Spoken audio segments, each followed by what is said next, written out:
Hello and welcome back to Inside Story. Throughout his campaign, United States President-elect Barack Obama made no secret of his plans to withdraw troops from Iraq.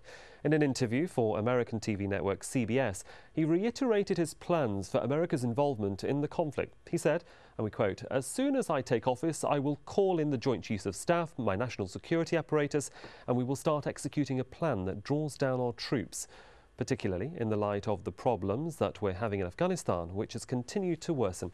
We've got to shore up those efforts." Well, before we get more on that quote, we're still joined by our guests in Baghdad, Ali Al-Dabagh, in London, Sami Ramadani, and in Washington, D.C., Phyllis Bennis. Just before the break, Ali Al-Dabagh was speaking. Mr. Ramadani, you wanted to come in there. You weren't very happy with what he had to say about even your role as a victim of Saddam Hussein's regime.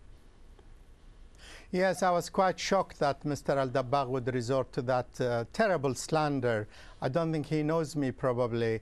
I've been a victim of Saddam's regime. I don't claim to have been as badly done by as the rest of the Iraqi people under Saddam's dictatorship, but I certainly fought against that regime with all my energies for their 35 years of his rule. Mr. Dabagh should look around his government and see how many of those sitting around near him who cooperated with Saddam's regime on and off for many, many years. I'm really sorry that Mr. Dabagh would resort to that just because I'm an opponent of the occupation. And I reflect in many ways, and I observe, and I talk quite often as an observer of the Iraqi scene. It is the Iraqi people who are objecting to this legitimization of the occupation. Samir, I'm not objecting on your opponency of me, no. And my name is not Samir, by the way. My name is Sami Ramadani. No, constitution there in Iraq, which they had vote 80% of the Iraqis, we should respect. You respect, I am respect. And then there is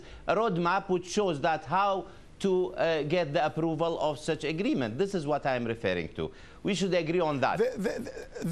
These we can discuss and agree or disagree about, but you should not slander your opponents. You should not resort to that. I'm really sorry that you did well, let's that. Move on. Let's proceed. Let's talk about. Let's talk about this agreement now. Let's move on. Yes, indefinitely to this agreement. And Phyllis Bennis, I want to bring you in here. It seems that even before President-elect Barack Obama takes office, his policy to withdraw troops is being realised in the Bush administration and by Baghdad. Now, is this too good to be true for Obama, or are there still, as far as you're concerned, unforeseen problems?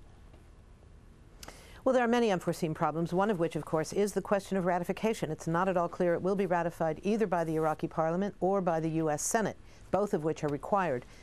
There's questions about what it actually says that I indicated earlier, but I think that it certainly does move forward. Circumstances have forced the Bush administration, if not to recognize their own failure, at least to operate on those failures, which includes this agreement, which calls for 3 more years of occupation, but eventually a drawdown. Now, that can be useful for Obama. The problem is that Obama's supporters believed his words when he said he would end the war, that he would withdraw troops. People took that to mean pull out all the troops, end the occupation, not make the occupation somewhat smaller, which is what right now he's calling for. So I think there's going to be, and there already is, a continuing movement in the United States, an anti-war movement, which will not end when President Obama takes office on January 20th, but will continue to say, you came to power, you came to office, you were elected because you said you would end this war, and we want to hold you to that, to hold you to ending the occupation, not simply moving some troops out to send them to Afghanistan. I think that there's an unfortunate legacy in this country, and it's very dangerous for the next 2 months when the Bush administration is still in power. That's a long time, in fact. They have made clear that they have no respect for the sovereignty of other countries. We've seen that vis-a-vis Pakistan, for instance, where the attacks have continued despite the opposition of the Pakistani government. The U.S. has continued to violate Pakistani airspace and Pakistani territory in what it calls the global war on terror.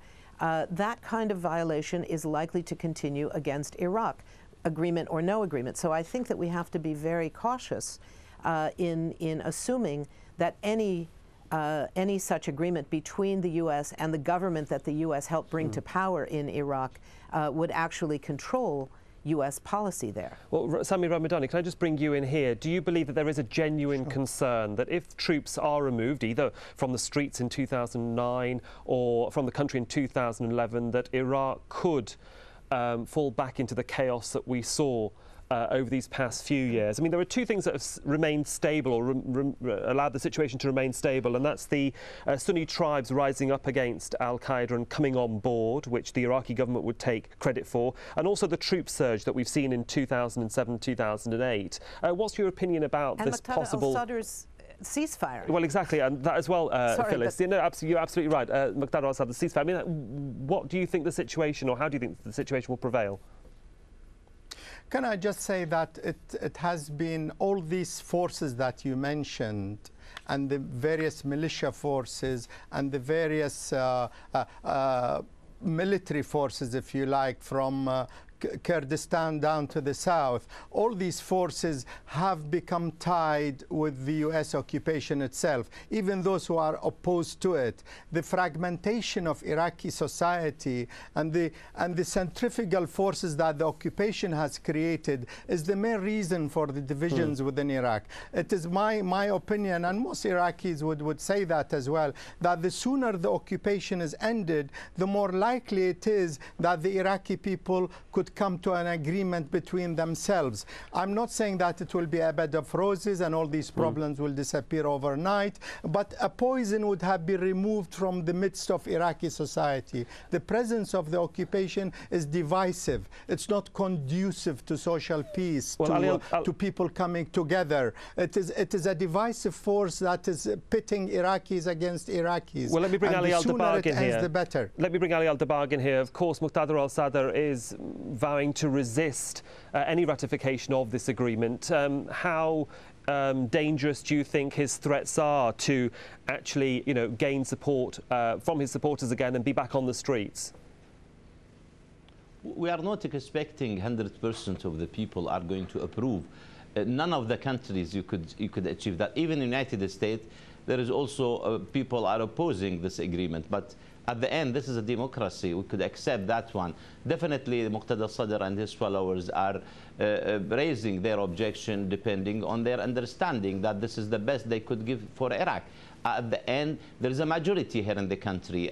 Finally, the one who is decided, those who are elected from the people. Now, whether that they are elected in a situation where there is Americans are there or not, this is another issue. But at the end, this is the only legal way of approving this one. If any group who are opposing this agreement could translate their position in a numbers in the Council of Representatives, and they could make it, finally the government will agree. Well, because this is the highest legislative authority in the country, and then they have the final word on it, and this is the normal way which we are accepting all in Iraq here. Well, there, I'm afraid we have to leave it. The debate will continue because this issue is not going to go away. I'd like to thank Ali al-Dabagh in Baghdad, Sami Ramadani in London, and Phyllis Bennis in Washington, D.C. Thank you very much for your time. We know how valuable it is. And thank you so much for joining us here on this edition of Inside Story. We do welcome your comments and suggestions, so please do email them to us at insidestory@aljazeera.net. I'm Sahil Rahman. Thanks again for your time and your company. Goodbye for now.